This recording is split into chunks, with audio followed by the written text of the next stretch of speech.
I'm like so impressed with this project. Like you've got all the way, it's December now, you've got all the way through it, right? And it's a lot of work making videos, like, obviously. And despite the fact that you stitched me up in your TED Talk by saying that my friend Mike basically didn't think I'd be able to do this, and I proved him wrong, and then everyone in the TED Talk applauding, oh yeah, you're so inspirational, that Mike guy sounds horrendous. But no, genuinely, like I've tried to do daily stuff before, and it's so much work, and it's just incredible that you've kept it going, and like some really creative ways of making videos, and annoyingly, you're good at this as well. It's so hard to be friends with you because every time you do a new thing, you're like good at it, like really good at it, like straight away. Like you're already a good designer, and then I'm reading your book, and I'm like, oh, she's a good writer, like genuinely good. This isn't like even a blagged book. This is a legitimate book. And now you're doing like stand-up comedy. You're really funny, and it's really makes me feel just like such a waste of space being friends with you. So anyway, you're doing really well. Congratulations, because clearly you've got through the end of the year, so it's just amazing. Hi, I'm Mike. I work at Parkinson's UK. I run the film team here. My job title is officially audiovisual manager. I've been here like 4 and a bit years, and we have a team of 2, and we make a lot of films about the work of the charity. We also make a lot of films with researchers, because I think it's really important for people affected by Parkinson's to know what's happening with the search for better treatments. And we also spend a lot of time filming with people affected by Parkinson's as well, making films that will hopefully inform and inspire other people who are affected by the condition, and they're all over Facebook and YouTube and our website. Which is how we met.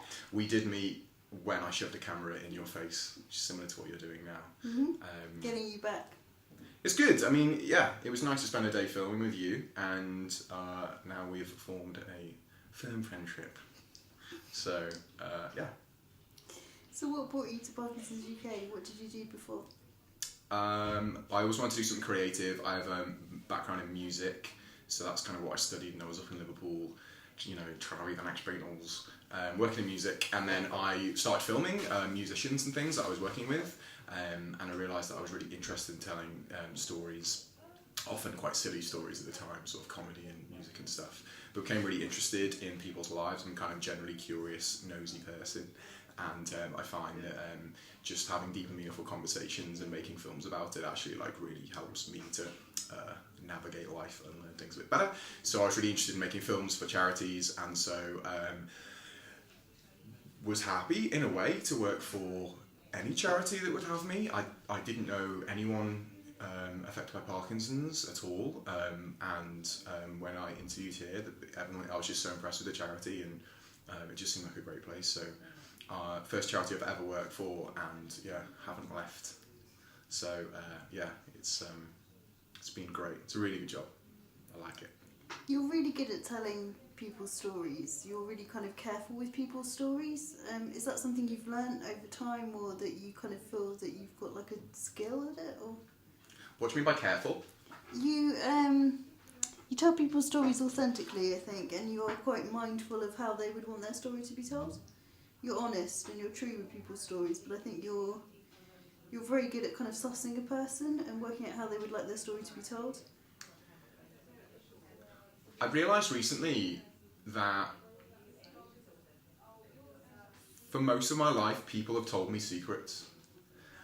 And it's a weird thing. I was already making films and working for the charity, and about 3 years ago I sort of realised that people have been doing this for ages. I just had never been recording it.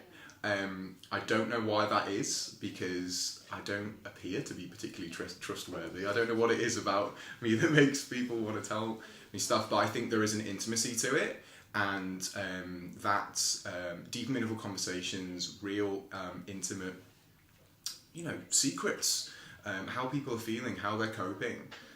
Those are the things that I find really, really interesting, and I think as far as making films, I think that your aim as a filmmaker should be to ask difficult questions, to have people really open up about how they're feeling, so they're telling you or the viewer something that they themselves might not have even thought about.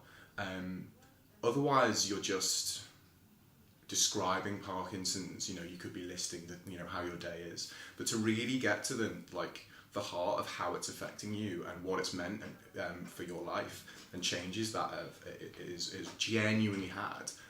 Sometimes positive changes. I know that you've talked a lot about some of the positivity that's come out of the condition. I think those things are really, really important. And if someone is going to be brave enough to share their very intimate secrets with me, then I think it's very important that I treat that with a lot of respect and really try to look after them.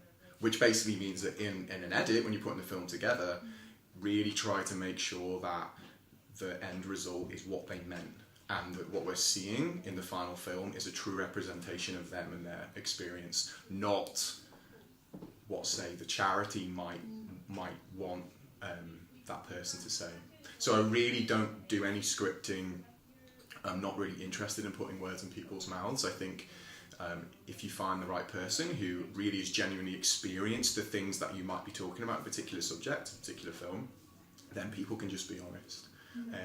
Something that not all charities do.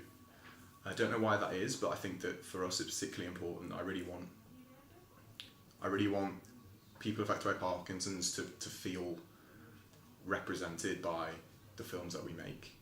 So they need to be honest, they need to be authentic, and the person who's being filmed needs to feel like they've had a positive experience as well. I actually just met a couple upstairs who we filmed earlier in the year. They're called Janet and Aubrey, and we filmed them because they had a lot of experience with PIP, and we used their films as part of our PIP campaign, and we got a lot of signatures, which is great.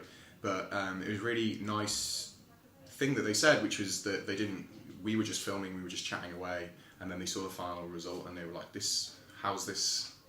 It feels like a film now, that it's being sort of put together. So that's exactly what you're going for. You want for it just to feel really natural and conversational, but then the end result is like a genuinely sort of more creative and honest account. I think that's where the skill lies, to be honest, is being able to kind of almost translate that into something that feels right for the charity, feels right for the person, and also feels, true to what you discussed. And I think what you said earlier was really interesting, because a lot of things that I said in my interviews were things that I'd never said before, and it was almost like it sort of made me kind of look at how I felt about stuff, and probably actually started to shape the way that I talk about it. It was probably I think it was the first interview I'd done, actually. Yeah, you're a pro now. I mean, you've done genuine BBC shows, and you've had your clips go like crazy viral, like millions and millions of hits. And yes, I think that it was good actually to capture you before you'd done all of that. I think what was really great about filming you is that we went to your house and we just started talking, and you were very, very natural, and that was great. I think if we'd filmed a year later, when you'd already done proper, telly, your TED Talks and stuff like that, I think that you're a little bit more media savvy now. And I actually don't think I think you would have been the same, but I think maybe you would have been a little bit more sort of savvy. I caught you in a very naive time now, where actually you could just be honest without overthinking, and that was really nice. And I think there is something to be said, some truth in what you said in that unless you're really good at journaling and really considering how you're feeling, people don't even if you're affected by something like Parkinson's, people don't necessarily take the time to stop and really reflect. And I think when you have a Scouse guy come to your house and really ask you some of these questions, it might be the first time you'd considered any of this stuff. And so it is a really nice thing if someone at the end of the day has had actually a genuinely positive experience. It hasn't been, it might be emotional, it might be draining, but actually some level of catharsis is good. So I'm happy that you experienced that. And I'm still friends with you, so obviously it wasn't that traumatic. Yeah, that's good. Although, 3 years on, I'm getting my comeuppance by putting you in front of the camera. 2 years on? How many years? Yeah, it's been 2 or 3 years since we met, which is great. Playing the long game. Yeah. Do you think if we filmed you again, and obviously I would be asking you lots of different things, do you think it would be a different experience? Yeah, I think firstly because I know more now about my condition than I knew then, so perhaps I was in a different place and I sort of was a little bit kind of thought differently about my condition, whereas this kind of things, I probably still feel the same, but it was kind of I think I feel this at that point, whereas now it's I know I feel this. And probably some of the things have sort of shifted, but actually, yeah, I think now I've sort of learnt kind of phrases and I've learnt ways of talking about things that make it easy to describe it to people, and so perhaps it's not coming out as fresh and as, sort of, it's not me just spouting out what's coming straight out of my brain. Yeah. It's kind of me having said it so many times that it's not that it's not real anymore, but it's sort of I've worked out ways that are, public friendly to kind of describe the way that things happen in Parkinson's and how I feel. And exactly. It's less raw and neat. Yeah, and it's really hard to articulate not only your feelings, but something as complex as Parkinson's. And yeah, you've obviously got really, really good at that because you've had to write books and you've had to stand up and do speeches and stuff. And yeah, you're doing a really good job as a writer, I think, of wrapping up some of your experiences in a nice bow. And I think that is a real gift to people because they might have never seen anyone with Parkinson's before, and you're giving them quite a positive experience, actually, I think. So, yeah, it seems like you might have more to say about your condition, because 2-3 years can be a long time for Parkinson's. Yeah. You might feel like you've not only got more to say, but you've actually changed quite a lot. Yeah. It might be an interesting thing to do. Revisited. Well, the problem is, I've got so many people to film. Why am I filming you again? Yeah, exactly. We have seen enough of them. Plus, there's already loads of other filmmakers. There's going to be 365 videos. Exactly. Yeah, and of course, you're putting your own videos out, and then there's loads of other filmmakers that are clawing at you to film. So, not sure you need me around anymore. Oh my. Are there any sort of stories over the time of people that you've interviewed or spoken to that really stick with you? Or is it a case that all of them kind of leave something behind?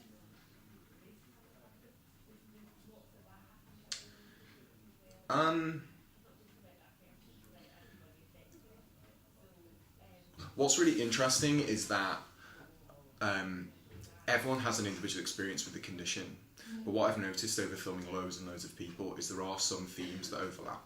So people often even articulate something in a certain way. They might have a metaphor or a name for Parkinson's. The couple I talked about earlier, they talk about Parkinson's as Jekyll and Hyde, right? Because it's very on and off, and that's a really, for them, a really nice way of describing the condition. But that actually has come up before, with other people. So I think what's really encouraging to me is just, a lot of human beings can cope and articulate things in very similar ways, which means that regardless of who you are, Parkinson's can have similar effects on people's personality. So that's really encouraging. I've seen a lot of different people, a lot of experiences with the condition. I can think of two things that I found quite fascinating. One was a woman called Karen, who I filmed completely off her meds. Now, normally this wouldn't ever happen because, why would someone not be taking their medication? But she was actually taking part in a research study, and so she had, for science, had to be completely off her meds. It was all out of system, and so what you're then seeing is, in her case, Parkinson's, all the Parkinson's, if you will, and for her, dystonia is her huge symptom. That's her main that's for her a particular bad thing. And I'd never met her before, and she was incredibly brave to let me film. She had to come to London, stay the night in a hotel before her appointment, so I just turned up at a hotel at 7 a.m. And she was just about going into a dystonia attack, as she calls it. And I just sat on the floor. She was sat in a wheelchair because she can't really walk when she's off her meds. Just sat on the floor and just watched her go through some dystonia, and it was quite shocking. And she did such an amazing job of trying to articulate and explain what it felt like.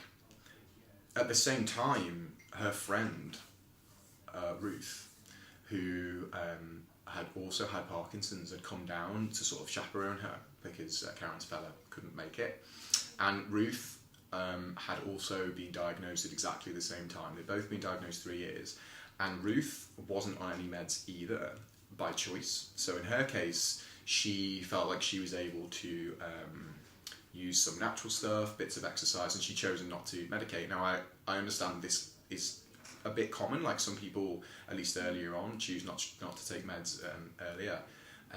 I think now she is on some medication. I think that, you know, that was probably about a year ago, and I think then she is. But what was really interesting in that moment was two people who'd been diagnosed for 3 years. They were both unmedicated, and they were both experiencing completely different experiences and different symptoms and things. And, you know, nothing has been more obvious to me in that moment about like how weird this condition is.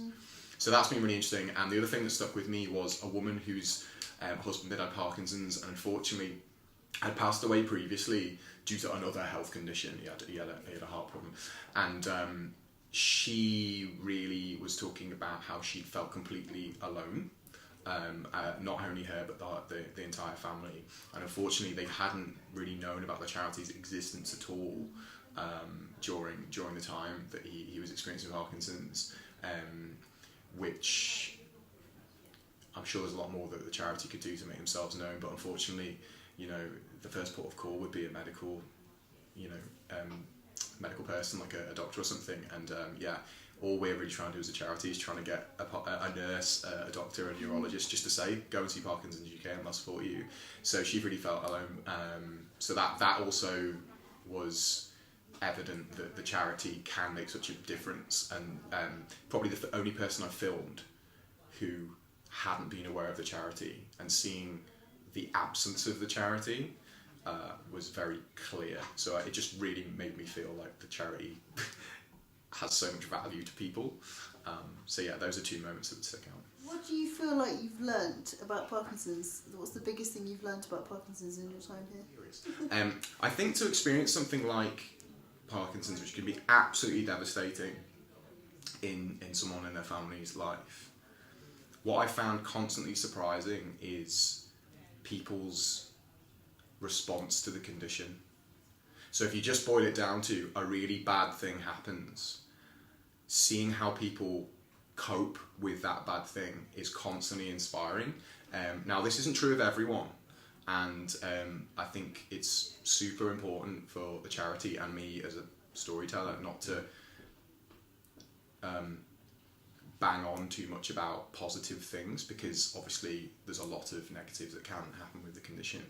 But it really gives me a lot of faith in human beings, in that, like, whatever's thrown at you, you can, not always, but you can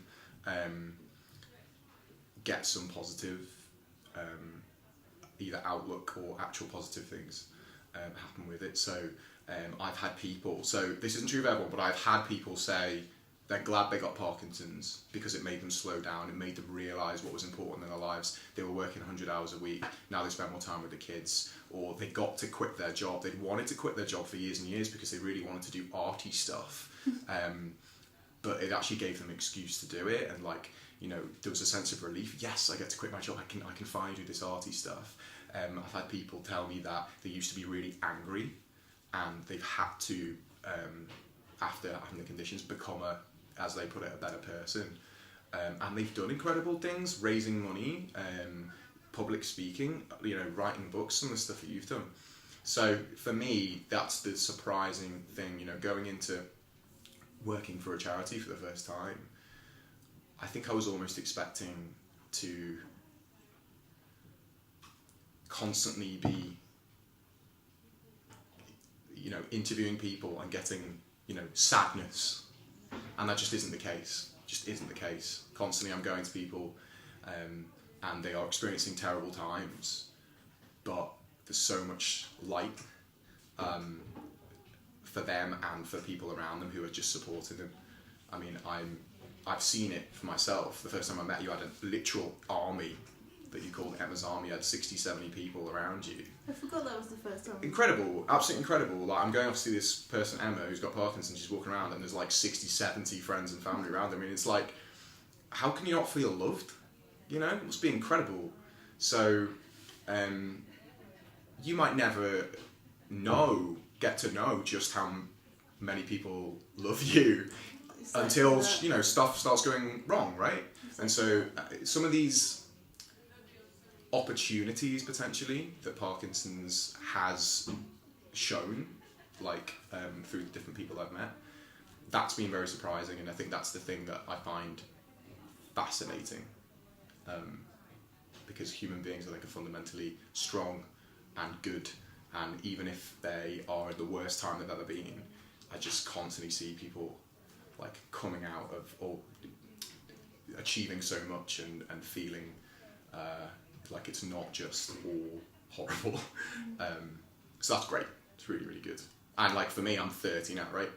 And like, you know, I think about the future, and like, you know, I meet a lot of people who are a little bit older than me, way more experienced, and have experienced some of these, you know, often years of coping with a condition like Parkinson's, and it just makes me think, okay, like I've got no excuse to not live my life well, and if something happened to me or someone that I loved, I've seen so many examples of how to do it well,